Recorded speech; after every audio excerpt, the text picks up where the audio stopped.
जय बाबा के बोल.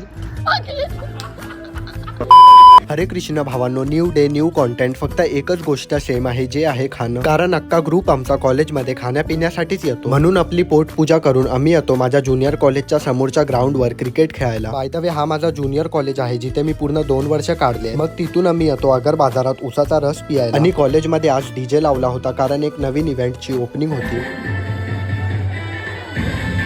मग घरी जात असताना आम्हाला भेटतो हा भस्म, जो आम्ही सर्वांच्या चेहऱ्याला लावतो. ह्या भस्मामुळे आमचा कलवा किती गोरा दिसतोय बघा, म्हणून मी ओमला पण लावायला येतो. जय बाबा के बोल. आणि ओमला तर मी भाई पूर्णच भूत बनवून टाकतो. खरं तर हे भस्म वगैरे काही नव्हतं, सिमेंटची पावडर होती. आणि हे बघा, अंघोळ न करून येणारा आमचा रवींद्र आज फेसवॉशने तोंड धुतोय. चला भेटूया नेक्स्ट व्लॉग मध्ये. तोपर्यंत तुम्ही लाईक सबस्क्राईब करून गेलेच पाहिजे.